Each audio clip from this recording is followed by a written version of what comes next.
अस्सलाम वालेकुम students, welcome to view masters. आज हम MGT 502 लेसन नंबर 3 स्टार्ट करेंगे, जो कि हमारे पास ऑर्गेनाइजेशन द इम्पोर्टेंट कंपोनेंट्स। अब यहाँ पे पहले ओवरव्यू में हम ये सारी चीज़ें पढ़ लेते हैं, फिर हम ये जो चीज़ें दी हुई ना ओवरव्यू में आगे इनको और एक्सप्लेन किया हुआ है। पहले हम यहाँ से पढ़ लेते हैं ऑर्गेनाइजेशन। अच्छा, ऑर्गेनाइजेशन में दो चीज़ें बहुत इंपॉर्टेंट होती हैं, एक उसका स्ट्रक्चर और एक उसका कल्चर। किसी भी अगर आपने आपने किसी ऑर्गेनाइजेशन के एम्प्लॉयज़ का बिहेवियर देखना है ना, तो आप उस ऑर्गेनाइजेशन के स्ट्रक्चर और उसके कल्चर को देख लें, आपके सामने एम्प्लॉयज़ का बिहेवियर आ जाएगा। ऑर्गेनाइजेशन क्या होती है कि स्ट्रक्चर जो है वो क्या है कि ना, ऑर्गेनाइजेशन स्ट्रक्चर क्या है कि एक फॉर्मल सिस्टम जो बताता है कि क्या काम करना है, कौन किसको रिपोर्ट करेगा, कौन कैसा काम करेगा, ये सारी चीज़ें ऑर्गेनाइजेशन स्ट्रक्चर में होती है। फॉर एग्जांपल स्कूल में प्रिंसिपल, टीचर और स्टूडेंट्स होते हैं, सबको अपना रोल पता होता है, ये क्या कहलाता है स्ट्रक्चर। स्ट्रक्चर का पर्पस क्या होता है कि कंट्रोल करना, कोऑर्डिनेशन करना, मोटिवेशन देना, टीम वर्क डिवेल्प करवाना। अब स्ट्रक्चर में ना बेसिक एलिमेंट्स दो होते हैं, एक डिफरेंटेशन और दूसरा इंटीग्रेशन। डिफरेंटेशन का होता है डिफरेंट डिपार्टमेंट्स बनाना, और इंटीग्रेशन इन सब डिपार्टमेंट्स को कनेक्ट करना। इसमें यही था। आगे हमारे पास आ रही है ऑर्गेनाइजेशन स्ट्रक्चर की कुछ टाइप्स आ रही हैं। कौन सी हैं, किसमें फंक्शनल स्ट्रक्चर आ जाता है, product structure, market structure, geographic structure, matrix, network and virtual structure. Functional क्या होता है, इसमें डिपार्टमेंट बेस्ड होते हैं। प्रोडक्ट में हर प्रोडक्ट के लिए अलग डिवीजन, मार्केट में कस्टमर की बेसिस पर डिवीजन होती है, जियोग्राफिक में लोकेशन के हिसाब से होती है, मैट्रिक्स में डुअल रिपोर्टिंग सिस्टम, और नेटवर्क में आउटसोर्सिंग और कनेक्शन सारे देखे जाते हैं। और वर्चुअल स्ट्रक्चर में हम ऑनलाइन और रिमोट ऑर्गेनाइजेशन होती है, मतलब जो ऑर्गेनाइजेशन पूरी ऑनलाइन सिस्टम पे होती है। हर स्ट्रक्चर का अपना काम होता है। आगे हमारे पास आ रहा है, अब यहाँ पे क्या है कि जब ऑर्गेनाइजेशंस ग्रो करती हैं तो डिपार्टमेंट्स अलग हो जाते हैं, इसलिए कोऑर्डिनेशन मुश्किल हो जाती है। तो इसका इंटीग्रेशन का सोल्यूशन क्या निकलता है कि ऑर्गेनाइजेशन यूज़ करती है हायरार्की ऑफ अथॉरिटी को यूज़ करती है, यानी टॉप से बॉटम कंट्रोल रखती है, म्यूचुअल एडजस्टमेंट करती है, स्टैंडर्डाइजेशन, टेक्नोलॉजी और new information technology to increase integration, इन सब को यूज़ करती है इंटीग्रेशन को इंक्रीज करने में। ठीक है। और क्या है, क्या हायरार्की ऑफ अथॉरिटी क्या होता है, ऑर्गेनाइजेशन डिसाइड करती है कितने लेवल्स होंगे, पावर किसके पास होगी, सेंट्रलाइजेशन टॉप पावर टॉप के पास होगी या डिसेंट्रलाइजेशन पावर लोअर लेवल्स के पास होगी। ठीक है। और म्यूचुअल एडजस्टमेंट क्या होती है कि म्यूचुअल एडजस्टमेंट कहते हैं informal communication, direct contact, team work, cross functional teams, इन सब को मतलब इन सब के दरमियान जो कम्युनिकेशन और एडजस्टमेंट हो रही होती है।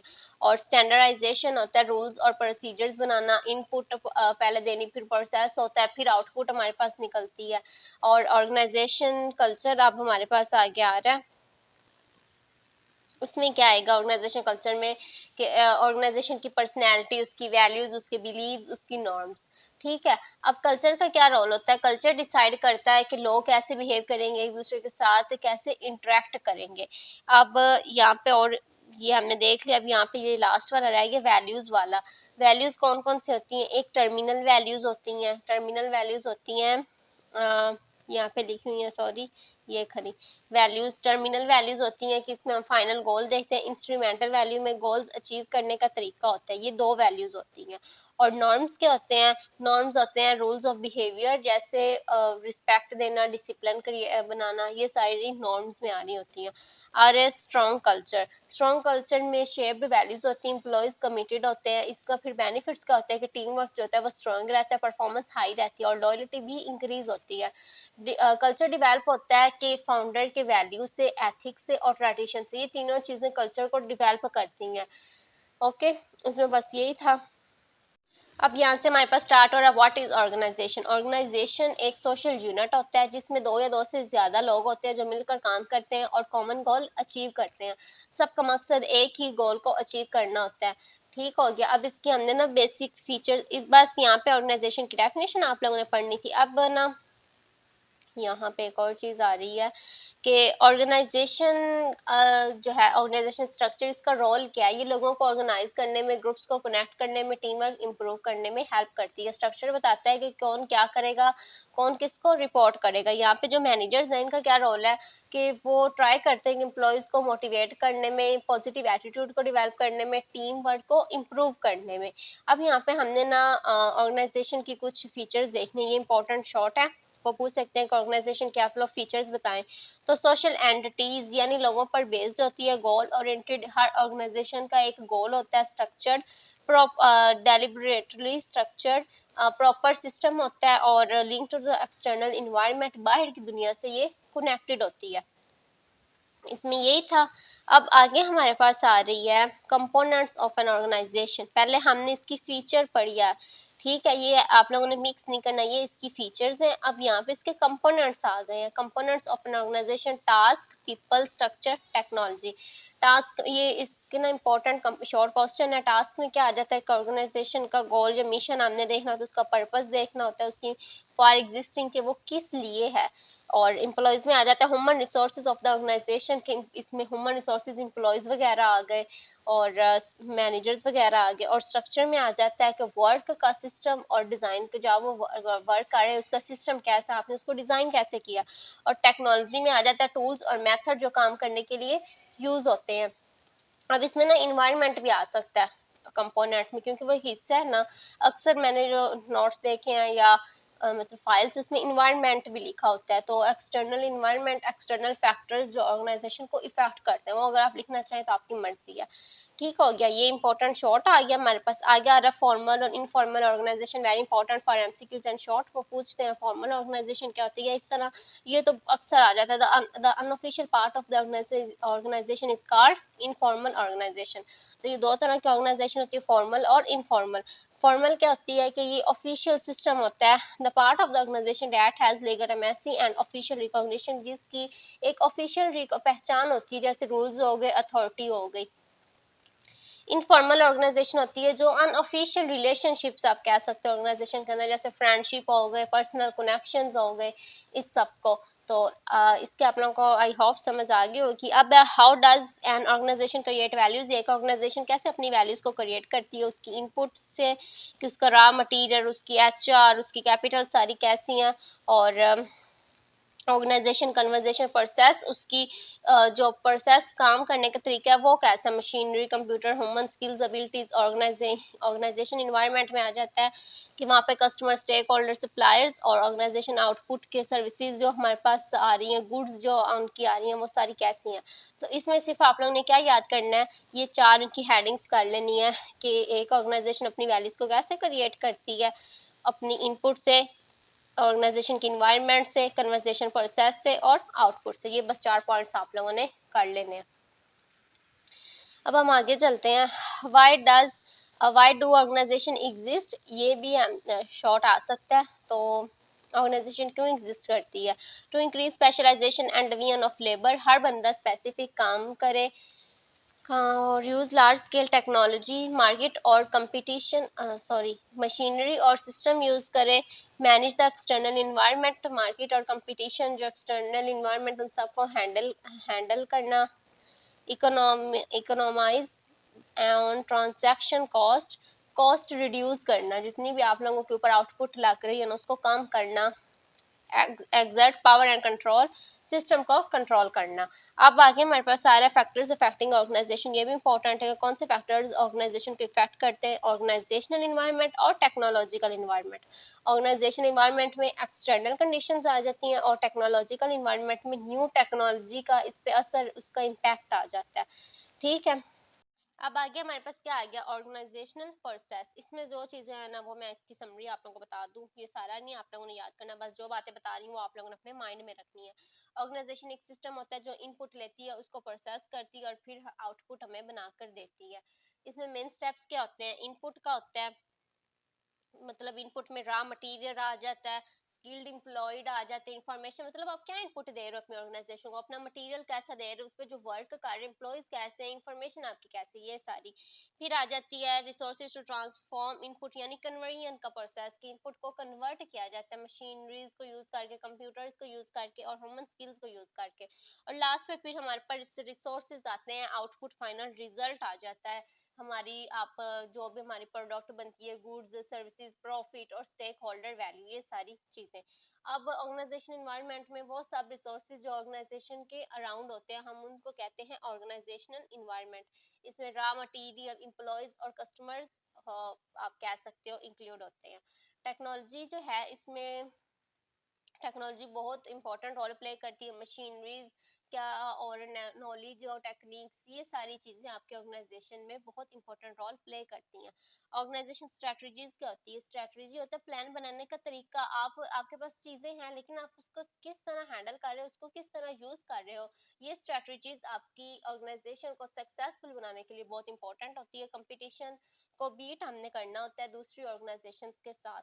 अब आगे हमारे पास आ रहा है ऑर्गेनाइजेशनल चेंज, ये भी इंपॉर्टेंट है। ऑर्गेनाइजेशन चेंज कहते हैं ऑर्गेनाइजेशन को अडेप्ट करना, उसके इंटरनल और एक्सटर्नल चेंजेस को अडेप्ट करना, आप कैसे हजम कर लेना। ऑर्गेनाइजेशन जो अपने चेंजेस उसके अंदर आए फिर भी वो एक सक्सेसफुल बने, उसको कहते हैं ऑर्गेनाइजेशनल चेंज। अब चेंज क्यों इम्पोर्टेंट है?